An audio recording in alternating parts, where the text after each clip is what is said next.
समझ लेगा, ऐसा नहीं। ठीक है, तो कितना लोग जो है आपको समझेंगे नहीं, लेकिन परमेश्वर जो आपको दिखा रहे हैं वो आपको करना जरूरी है। यस। और कितनी बार हम लोग को मिसअंडरस्टैंड करेंगे लोग, आपको गलत समझेंगे। यस। कितना बार लोग आपको ऐसा सोचेंगे कि अरे ये कौन है, कैसा आ गया ये तो। कितने लोग अवॉइड करेंगे, इवन आपके फैमिली में जो बिलीवर्स नहीं है कितना बार आपको अवॉइड भी करेंगे। लेकिन हम लोग जो है, हम लोग नए लोगों को, इवन पुराने जो लोग थक गए हैं, कितने लोग पुराने थक जाते हैं, पुराने लोग क्यों सेवा करते करते, सहन करते करते वो गिर जाते हैं, उनको कौन सपोर्ट करेगा? तो हम लोग सपोर्ट करना है ना। यस। हम लोग उनको जाके प्रार्थना करना है, सिर्फ घर पे प्रार्थना नहीं, इनफैक्ट कितना बार उनको फेलोशिप का जरूरत होता है, उनके साथ बैठने का। और कितना बार वो अवॉइड भी करेगा आपको। और कितने बैकस्लाइड हुए हैं, पीछे हट गए विश्वास में। वो देखेंगे आप गली से आ रहे तो दूसरा गली छोड़ के दूसरी जगह से जाएंगे, तो अपन उसका पीछे पीछे जाने का, उसको छोड़ने का नहीं, क्योंकि वो अपना भाई है ना। प्रभु में तो आ चुका था, लेकिन आज वो क्या है, शैतान का हाथ में आ गया फिर से, तो उसको चंगुल से छुड़ाना है ना। तो इसके लिए ऐसे लोगों को परमेश्वर का प्रेम दिखाना है। और संगति जो है बहुत अच्छा, परमेश्वर का प्रेम दिखाने का बहुत अच्छा तरीका है संगति। और संगति करने से कैसा, जैसा प्रभु का वचन बोलता है कि as iron sharpens iron, so man sharpens man, नीति वचन में लिखा है ना। जैसा लोखंड लोखंड को तेज करता है, बराबर ना, आप छुरी तेज करते हैं, है यस। ना। या कोई भी चीज पॉलिश करते तो क्या तेज कर उसको, घिसते हैं, बराबर, तो वो यस। तेज हो जाता है। वैसे ही आदमी आदमी से जब मिलता है, आदमी आदमी से फेलोशिप करता है, तो वो भी स्ट्रांग हो जाते हैं एक दूसरे से। ठीक है, तो परमेश्वर ने संगति बनाया है, देखो अकेला नहीं बनाया है। कलीसिया सब मिलके हम लोग कलीसिया है। यस। इसके लिए आपस में मिलके संगति करना मत छोड़ो।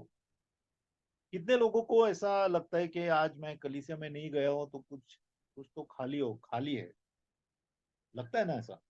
यस। मुझे आपसे भले ऑनलाइन में मिलता हूँ, लेकिन मुझे बहुत खुशी होती है। ठीक है, तो संगति करना बिल्कुल नहीं छोड़े, क्योंकि परमेश्वर का वचन कहता है कि संगति परमेश्वर के चर्च का, कलीसिया का एक पिलर है। मैन। ठीक है, और दूसरा डॉक्ट्रिनल, परमेश्वर का डॉक्ट्रिन जो खास करके अपोस्टोलिक मतलब बाइबल, बाइबल का शिक्षा। और कितना बार सिर्फ बाइबल का प्लेन रीडिंग भी बहुत सा चेंज करता है चीज। अभी कोरिया में क्या करते हैं, कोरिया में लोगों को इंग्लिश ज्यादा नहीं आता है। ठीक है, सब फॉरेनर्स को इंग्लिश आता है ऐसा नहीं है, अपने इंडियंस को कितना बार बहुत अच्छा इंग्लिश आता है। तो वो लोग क्या करते हैं, वो लोग पूरा साथ में बैठ के वो लोग फुल बाइबल पढ़ते हैं। कितना बार फुल डे बैठ के पढ़ते हैं, एक एक चैप्टर करके, वो पूरा इजाया पढ़ लिया, जरमाया पढ़ लिया। तो क्या होता है आपस में, जब भी अपन पब्लिक रीडिंग ऑफ बाइबल लिखा है वचन में, तिमोथी में लिखा है कि public reading of Bible should be there, कि अपन मिलके ना परमेश्वर का वचन पढ़े। तो उससे भी अपने को स्ट्रेंथ मिलता है, क्योंकि परमेश्वर का वचन बहुत ही तरीके का है। वो हमारे लिए खाना है, वो हमारे लिए ढाल है, वो हमारे लिए तलवार है, बराबर। वो पत्थर की जैसा हम लोग को तोड़ता भी है, क्योंकि हम लोग टूटने भी चाहिए। हम लोग टूटेंगे नहीं तो हम लोग बढ़ेंगे नहीं। परमेश्वर में जो टूटता है वो बढ़ता है। यस। ठीक है, इंपॉर्टेंट है। कितने लोग अपन करते हैं, अपन टूटे नहीं है अगर मिनिस्ट्री में, तो अपना मिनिस्ट्री बढ़ेगा नहीं, अपन भी नहीं बढ़े, हम लोग भी नहीं बढ़ेंगे। हम लोग खुद भी परमेश्वर में तब बढ़ते हैं जब हम टूटते हैं। क्रूस के बिना कोई ग्रोथ नहीं है। क्रूस जब तक अपन लेते नहीं है, क्रूस लेने से हम लोग टूटते हैं। जब हम लोग टूटते हैं तो हमारे जीवन से फल आता है। ठीक है, और फिर है ब्रेकिंग ऑफ ब्रेड, मतलब कि प्रभु बोझ के लेना। अभी प्रभु बोझ भी बहुत जरूरी है। एक पास्टर है, डायरेक्ट प्रिंस का नाम सुना रहेगा, हर रोज जो लोग घर पे प्रभु बोझ करते थे, पति और पत्नी मिलके, क्योंकि उनके बच्चे नहीं थे, मतलब जो थे वो अडॉप्टेड थे सब, ऑर्फनेज चलाते थे वो, मतलब ऑर्फनेज नहीं बोला चाहिए, अडॉप्ट किया सीधा उन लोग, अपना खुद का बच्चा समझ के। ऐसे 15-20 लोग उनके घर पे थे। तो वो लोग क्या करते थे, रोटी रोज तोड़ते थे, रोज रोज कन्फेस करने का प्रभु से वचन, और रोज रोटी तोड़ने का, और कलीसिया में भी रोटी तोड़ने का। कलीसिया में भी रोटी तोड़ने का। रोटी तोड़ना कुछ ऐसा ही रोटी तोड़ना नहीं है। परमेश्वर की देह को जानना जरूरी है, क्योंकि वो परमेश्वर की देह है। यीशु की देह हमारे लिए तोड़ी गई, ताकि हमारा जीवन में प्रभु का आत्मा आए। इसके लिए प्रभु का देह तोड़ा गया, हमारे पाप क्षमा हो। ठीक है ना? तो इसके लिए पापों का पश्चाताप करने के बाद रोटी तोड़ना है। ऐसा कोई रिचुअल, एक कोई ऐसा ही नियम नहीं है। रोटी तोड़ने से पहले अपना पूरा अकाउंट को साफ करना है। अपना कुछ भी गड़बड़ हो गया है, कुछ भी अपन ने गलती किया है, पाप किए हैं, कोई भी चीजों में हम लोग घुस गए हैं, ऐसा ही नहीं कि अभी सब लोग के सामने कितना लोग, क्या अभी कितने लोग बहुत ही सीरियस रहते हैं। अगर वो लोग ने कुछ छोड़ा नहीं है तो कितना बार वो लोग प्रभु भोज में भाग नहीं लेते हैं। लेकिन मैं कहता हूं कि आप प्रभु भोज में भाग लो पश्चाताप करने के बाद। पश्चाताप करने से कोई भी टालना नहीं है। पश्चाताप को कल के लिए मत टालो, जुआ कल छोड़ दूंगा। आज का दिन यहोवा ने बनाया, आज का दिन उद्धार का दिन है। तो जब भी आप करते हैं ना प्रभु भोज, उससे पहले पूरा पश्चाताप करना जरूरी है। जो भी चीज परमेश्वर आपको बता रहा है, नोन, जो आपके दिमाग में मालूम है आपको। देखो, आपको आपका पाप मालूम रहता है कितना बार आप किस में गिरते हैं। और जो छुपे हुई चीजें हैं, वो भी परमेश्वर को आप बोलेंगे ना कि प्रभु तू उजागर कर। कितना बार कितनी चीजें छुपी रहती है, प्रभु उसको भी प्रकट करेगा। कि तो कभी कभी अचानक बात करते करते गुस्से में आ जाता है। अभी कितने लोगों को सामने वाले को मालूम पड़ता है, लेकिन जो बोल रहा है उसको मालूम नहीं पड़ता है। तो प्रभु ये सब में भी आपको नियंत्रण में लेके आएगा, सेल्फ कंट्रोल लेके आएगा। ठीक है? और प्रार्थना भी बहुत जरूरी। प्रार्थना, बिना प्रेयर के कोई चर्च लाइफ नहीं है, बिना प्रेयर के कोई मिनिस्ट्री नहीं है। ठीक है? बिना प्रेयर के कोई परमेश्वर का कैरेक्टर नहीं बन सकता है हमारे यहाँ। तो प्रार्थना अनिवार्य है कलीसिया के अंदर, घर के अंदर, चलते फिरते। प्रार्थना का एक जीवन हमारा हमेशा होना चाहिए, हमेशा। कभी खाली समय मिले वचन सुनते रहने का, प्रार्थना करते रहने का, तो आपके जीवन में कोई भी अशांति, दुख नहीं रहेगा। बाहर से दुख रहेगा, अंदर दुख नहीं रहेगा। ठीक है? प्रॉब्लम क्या है कि हम लोग ये नहीं करते, हम लोग सिर्फ बोलते हैं, करते नहीं है। प्रभु का वचन, जो प्रभु का जो जीवन है, परमेश्वर का जो किंगडम है, वो शब्दों का नहीं है, वो पावर का है। वो पावर कब आता है? जब आप परमेश्वर के साथ साथ चलते हैं। और कब साथ साथ चलेंगे? जब प्रार्थना करेंगे। आप बात करेंगे प्रभु से, और प्रभु बाइबल के द्वारा आपसे बात करेगा। टू वे कम्युनिकेशन होना बहुत जरूरी है। ये कलीसिया का कंडक्ट है, ये कलीसिया के 4 पिलर है। ठीक है? सेकंड, ये हो गया एक। सेकंड क्या है? परमेश्वर ने कलीसिया को क्यों बनाया है? इफिसियों की पत्री 3 अध्याय 9 से 11।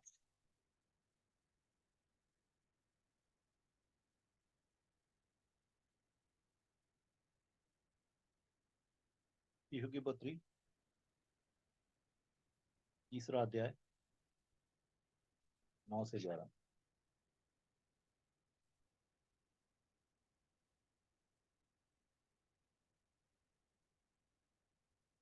और पर यह बात प्रकाशित करो कि हाँ, उस भेद का प्रबंध क्या है जो सबके सृजनहार परमेश्वर परमेश्वर में आदि से गुप्त था, ताकि अब कलीसिया के द्वारा परमेश्वर का विभिन्न प्रकार का ज्ञान उन प्रधानों और अधिकारियों पर जो स्वर्गीय स्थानों में है प्रकट किया जाए, उस सनातन मनसा के अनुसार जो उसने हमारे प्रभु यीशु में की थी। आमीन। आमेन। अभी कितना अध्याय बोले पास्टर? इफिसियों की पत्री 3 अध्याय 9 से 11। Thank you. अभी यहाँ पे ध्यान देना है। देखिए, परमेश्वर का एक स्वर्गदूत गिर गया, बराबर। शैतान एक स्वर्गदूत है, जो अभी नरकदूत हो गया है, नरक में डालने वाला है प्रभु। उसके साथ उसने 1/3 स्वर्गदूतों को अपनी तरफ कर लिया। तो ये जो दूत है, स्वर्गदूत है, और उसके साथ जितनी भी सेना है, वो लोग खुद को बहुत अक्लमंद समझते हैं। इसके लोग बहुत प्लान बनाते हैं, स्ट्रैटेजी बनाते हैं। एक एक जगह पे आज मैं सोच रहा था सताव, अभी कितना बार हम लोग सताव सोचते हैं कि कोई मारेगा, कोई बहिष्कार करेगा हम लोग का, कोई हम लोग को गाली देगा, वो सताव है बराबर। लेकिन कितना बार सताव बहुत ही सटल, बहुत ही छुपा हुआ रहता है। कैसा सताव रहता है? आपको सब कुछ अभी देखो, अगर आप अमेरिका या यूरोप या ऐसा चीजों में जाएंगे, वहां का सताव क्या है? वहां का सताव क्या है कि कलीसिया के अंदर सब कुछ है, वो लोग एकदम रिलैक्स हो गए हैं। सोरोम और गमोरा का क्या पाप था? सब लोग बोलेंगे कि अरे वो तो समलैंगिकता था, होमोसेक्सुअलिटी था, लेकिन वैसा नहीं है। सोरोम और गमोरा का पाप था, सादोम और गमोरा का पाप था कि उनको बहुत खाना बराबर था, खाने के लिए, आराम के लिए बहुत समय था, इसके लिए पाप के लिए भी बहुत समय था। तो वो एक किस्म की अलग स्ट्रेटेजी है वहां पे शैतान की, कि जो एकदम आराम में है उसको सुला दो, उसको गलत डॉक्ट्रिन में लेके जाओ, गलत प्रचार में लेके जाओ, वो सिर्फ पैसे पैसे ही करता रहे, बराबर। और यहाँ पे जो दूसरी जगह पे है, सताव की क्या स्ट्रेटेजी है शैतान की, कि वो फिजिकली मरवाता है। कितना बार, कितनी जगह पे लोगों के ऊपर अत्याचार होते हैं, लोगों के ऊपर अपन देख रहे हैं, बराबर। तो ये जो है, ये जो विजडम है शैतान का, ये जो विजडम है, ये शैतान की जो अकल है, इसको तोड़ने के लिए परमेश्वर ने कलीसिया को खड़ा किया है। कि कलीसिया जो है, कलीसिया परमेश्वर की अकल दिखाए। ठीक है, एक बार आप फिर से पढ़ेंगे 10वां, इफिशियन 3 का 10 पढ़िए।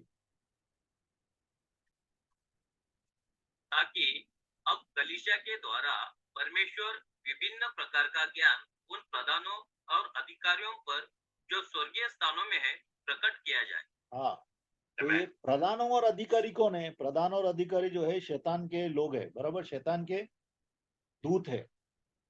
तो इन शैतान के दूतों को परमेश्वर कलीसिया के द्वारा मात देने वाला है और दे रहा है। अगर आप देखेंगे आज कितनी बार छुटकारा में, कि जो भी छुटकारा करते हैं या चंगाई करते हैं या प्रेयर करते हैं, तो आप जो है शैतान के दूतों के खिलाफ आप हमला करते हैं, और उसमें आपको हमेशा प्रभु जय देता है, क्योंकि ये परमेश्वर की इच्छा है। परमेश्वर की इच्छा है कि परमेश्वर का जो ज्ञान है, परमेश्वर की जो अकल है, वो कलीसिया के द्वारा इन अधिपतियों के ऊपर जाहिर होने दे। क्योंकि प्रभु ने हम लोग को इसके लिए अधिकार दिया है कि हम लोग अधिकार को इस्तेमाल करें।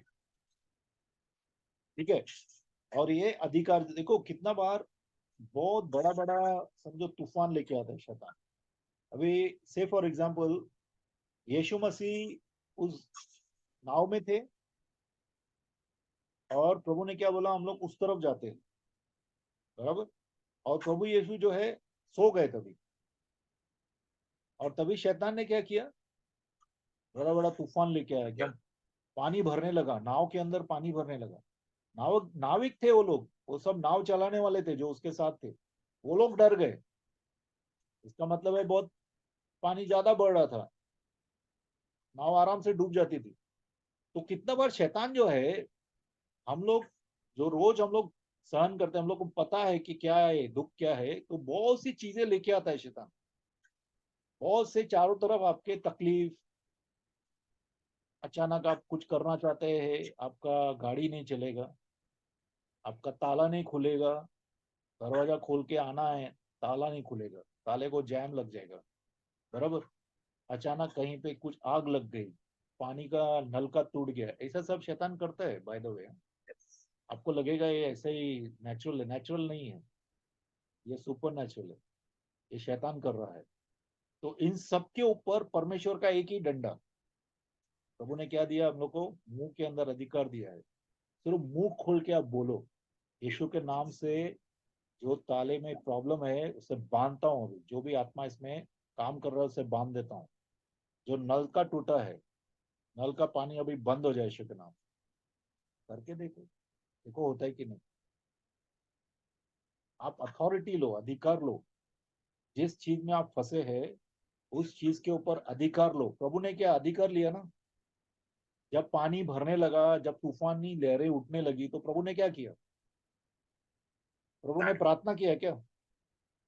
प्रभु ने अधिकार लिया, शांत हो जाए यीशु के नाम। यीशु के नाम वो खुद ही यीशु है, शांत हो जा। बराबर?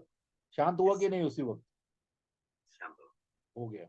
और प्रभु गुस्से में क्यों आया अपने अपने चेलों के?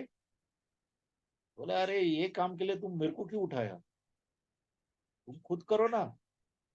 फिर आराम से उसको बोलता था, वो शांत हो जाता था। क्योंकि कितनी बार परमेश्वर हम लोग को अधिकार लेने के लिए बोलता है। कितना बार आपके घर में झगड़ा होता है, मारा मारी होता है, गाली गलौज होता है, उस वक्त आप अगर अधिकार लेते हैं, जो आत्मा बीच में खेल रहा है उसको बांध देते हैं, तो आप देखेंगे सब लोग शांत हो जाएंगे, अच्छा बात करना चालू करेंगे। ये करके देखो कितना बार। इवन मैं तो अभी अभी थोड़ा कम हो गया। रोड पे समझो झगड़ा हो रहा है रोड पे, तो जब भी नया नया डिलीवरेंस सीखा था ना, तभी एकदम जील था। तो सामने खड़ा रह के ना बांधता था मैं, और वो ठीक हो जाता था। एक लड़के को रेल ट्रेन का जो ये अपना ट्रेन नीचे से जाती है ना, उसको डर लगता था। अचानक एकदम डर के किसी को तो पकड़ने लगा, मेरे को पकड़ लिया। डर के पकड़ लिया मैंने, उसके अंदर डर का आत्मा बांध दिया, तो ठीक हो गया। निकाला नहीं, क्योंकि हम लोग निकाल नहीं सकते जब तक वो प्रभु में आता नहीं। तो ऐसे अधिकार प्रभु ने अपने को दिया है। तो प्रभु जो है अभी कलीसिया की जो बल है, कलीसिया का जो अकल है, परमेश्वर की अकल है, परमेश्वर की जो अकल है लोगों के लिए मूर्खता रहेगी, लेकिन हमारे लिए पावर ऑफ गॉड है, परमेश्वर का सामर्थ है। ठीक है ना? लोग बोलेंगे अरे तुम मुंह से बोलता है तो कैसा ऐसा हो जाएगा?